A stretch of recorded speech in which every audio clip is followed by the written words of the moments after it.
अस्सलामुअलैकुम अज़ीज़ तलबा व तालिबात। जैसे कि आपको पता है कि हम इसमें मारिफ़ा के अक़साम पढ़ते हैं। कल हमने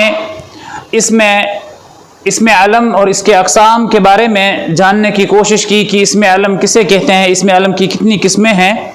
आज हम पढ़ेंगे इसमें ज़मीर। इसमें ज़मीर क्या है? इसमें ज़मीर को हम अंग्रेज़ी में प्रोनाउन कहते हैं, यानी वो लफ्ज़ जो हम नाउन की जगह इस्तेमाल करते हैं, वो इस्म जो पहले से मज़कूर किसी शख्स, जगह या चीज़ की बजाय बोला जाए या इस्तेमाल किया जाए। मसलन ये, वो, उस, इस, उसे, हम, तुम, हमें वगैरह, ये हम इस्तेमाल करते हैं इस्म की जगह, पहले से मज़कूर।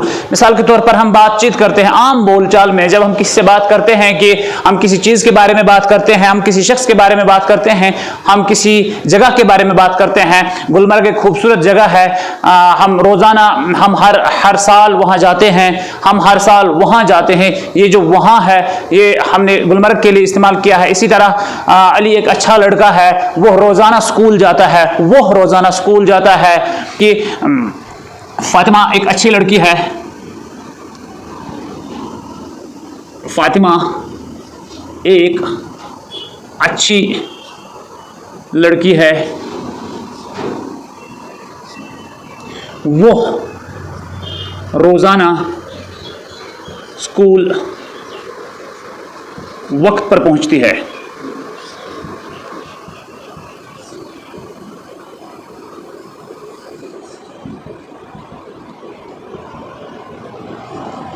जो हमने यहां पर इस्तेमाल किया वो किसकी जगह, फातिमा के बदले में हमने वो इस्तेमाल किया, तो ये वो जो है ये इसमें ज़मीर है। तो इसमें ज़मीर ये वो इस्म है जो पहले से मज़कूर किसी शख्स, शख्सियत, किसी जगह या चीज़ के बजाय इस्तेमाल किया जाए। लेकिन हम पहले शख्स का नाम लेते हैं, किसी जगह का नाम लेते हैं, किसी चीज़ का नाम लेते हैं, उसके बाद अगर हमें दोबारा उस चीज़ के बारे में कहना पड़े तो हम वहाँ पर ज़मीर का इस्तेमाल करते हैं। हम ये कहते हैं, हम वो कहते हैं, हम उस, इस, उसे, हम, तुम, हमें वगैरह, ये जो है इसको हम इसमें ज़मीर कहते हैं। इसको हम इसमें ज़मीर कहते हैं जो हम इस्म की जगह इस्तेमाल करते हैं किसी शख्सियत। तो इसमें ज़मीर वो इस्म है जो हम किसी शख्सियत, जगह या चीज़ के बदले में इस्तेमाल करते हैं। तो अब हम ज़मीर की हालतें समझने की कोशिश करेंगे। क्योंकि हमने ज़मीर को समझने की कोशिश की, ज़मीर के बाद हम ज़मीर की सूरतें, इसमें ज़मीर की सूरतें कितनी हैं और कौन कौन सी हैं, और इसके बाद हम बात करेंगे इसमें ज़मीर की हालतें कौन कौन सी हैं और कितनी हैं।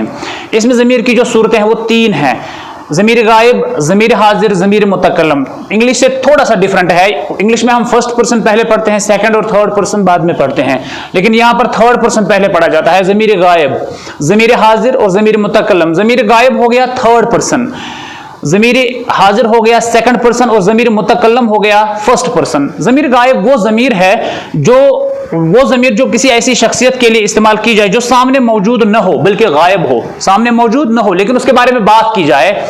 मसलन हम लिखते हैं, हम लिखेंगे अली एक अच्छा लड़का है,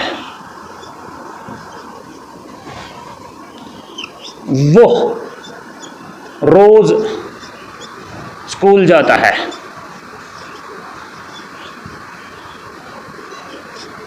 वो रोज स्कूल जाता है। हम बात कर रहे हैं दो लोग, लेकिन अली हमारे बीच मौजूद नहीं है, अली हमारे सामने मौजूद नहीं है, अली गायब है, अली वहां मौजूद नहीं है। जो दो लोग बात कर रहे हैं, हम दोनों के दरमियान अली मौजूद नहीं है, लेकिन हम दोनों बात किसके बारे में कर रहे हैं? अली के बारे में। जब हम अली के बारे में बात कर रहे हैं तो उसको हम ज़मीर गायब कहते हैं। इसमें हम क्या करते हैं, वो ज़मीर जो किसी ऐसी शख्सियत के लिए इस्तेमाल की जो सामने मौजूद ना हो बल्कि गायब हो। मैंने लिखा अली एक अच्छा लड़का है, अली एक अच्छा लड़का है, और साथ में यह भी लिखा कि वो रोज स्कूल जाता है, वो रोज स्कूल जाता है। अली एक अच्छा लड़का है, वो रोज स्कूल जाता है। हम बात कर रहे हैं किसी ऐसे शख्स के बारे में जो हमारे सामने मौजूद न हो। उर्दू में जो ज़मीर गायब के लिए सेगा इस्तेमाल होता है वो है वो,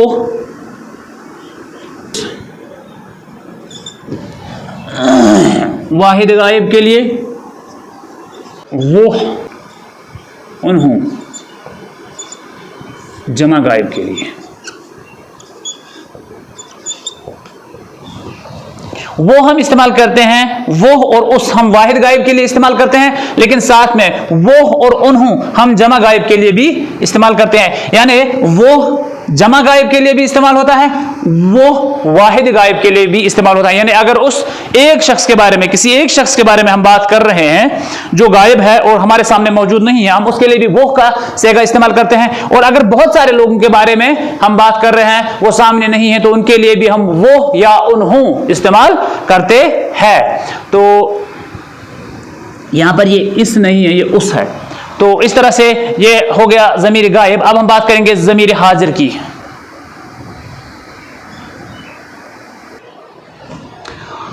इसके बाद हम बात करेंगे ज़मीर हाजिर की। ज़मीर हाजिर कहते हैं हम सेकंड पर्सन को, वो ज़मीर जो किसी ऐसी शख्सियत के लिए इस्तेमाल की जाए जो सामने मौजूद हो और उससे बात की जा रही हो। जब हम दो लोग बात कर रहे हैं, जो मेरे सामने होता है वो ज़मीर हाजिर होता है। वो जब हम किसी के बारे में बात कर रहे हैं लेकिन उसका नाम नहीं ले रहे हैं, उसकी जगह हम ज़मीर का इस्तेमाल करते हैं। और वो ज़मीर का हम इस्तेमाल कैसे कर रहे हैं? मिसाल के तौर पर, अली तुम बुरी सोहबत से बचो।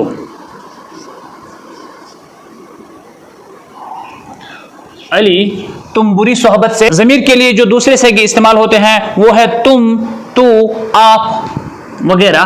तो ये हम इस्तेमाल करते हैं ज़मीर हाजिर के लिए, यानी सेकंड पर्सन के लिए, जिससे हम बात करते हैं। अगर हम उसको इस्तेमाल करते हैं, हम कहेंगे अली आप बुरी सोहबत से बचिए, या हम ये कहेंगे अली आपको वहां रोज रोज नहीं जाना चाहिए, अली आप बाहर मत निकलो, अली तुम रोज स्कूल आया करो। अगर हम ये कहेंगे अली तू कल क्यों नहीं आया था, हम ये कहेंगे कि अली तुम ऐसा क्यों खाते हो, अली तुम चीनी का इस्तेमाल ज्यादा क्यों करते हो। तुम, तू या आप जब हम इस्तेमाल करते हैं तो ये होता है ज़मीर हाजिर सेकंड पर्सन, जिससे हम बात कर रहे हैं। इसके बाद है ज़मीर मुतकल्लम। ज़मीर मुतकल्लम कहते हैं हम फर्स्ट पर्सन को। फर्स्ट पर्सन जो ज़मीर, वो ज़मीर जो कलाम करने वाली शख्सियत, कलाम मुतकल्लम कहते हैं कलाम करने वाली शख्सियत को, कलाम करने वाली शख्सियत अपने लिए इस पसंद करे या इस्तेमाल करे। मसलन मैं कहूंगा जनाब क्या मैं अंदर आ सकता हूं।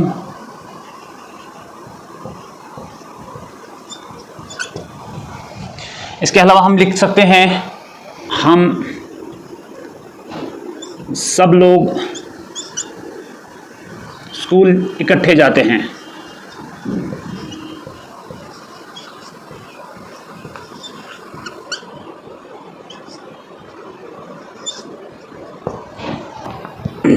तो हम कहते हैं कि जनाब क्या मैं अंदर आ सकता हूं। इसमें मैंने जो मैं का सेगा इस्तेमाल किया, ये मैंने अपने लिए इस्तेमाल किया। ये ज़मीर मुतकल्लम या फर्स्ट पर्सन हम इसको कहते हैं, जिसको अंग्रेजी में हम आई कहते हैं या वी कहते हैं। यहां पर भी इसमें मुतकल्लम, ज़मीर मुतकल्लम वाहिद के लिए मैं इस्तेमाल होता हूं और ज़मीर मुतकल्लम गायब के लिए हम इस्तेमाल होता है। हम और मैं,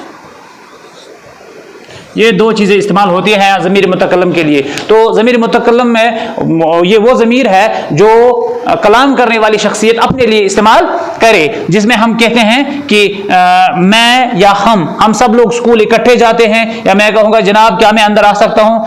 ज़मीर मुतकल्लम है तो ज़मीर मुतकल्लम वाहिद के लिए मैं लफ्ज़ इस्तेमाल होता है, तो मैं सेगा इस्तेमाल होता है। तो ज़मीर मुतकल्लम गायब के लिए, मुतकल्लम जमा के लिए हम इस्तेमाल होता है। तो इस तरह से हमने आज इसमें ज़मीर और इसमें ज़मीर की सूरतें, ज़मीर गायब, ज़मीर हाजिर और ज़मीर मुतकल्लम को समझने की कोशिश की। मुझे उम्मीद है कि आप वीडियो को पूरा देखेंगे, अच्छी तरह से देखेंगे, इस पूरी सीरीज़ को देखेंगे और आप इस पूरी सीरीज़ को एंजॉय करेंगे। अल्लाह अपने हिफ्ज़-ओ-अमान में रखे। अस्सलामु अलैकुम व रहमतुल्लाहि व बरकातुहू।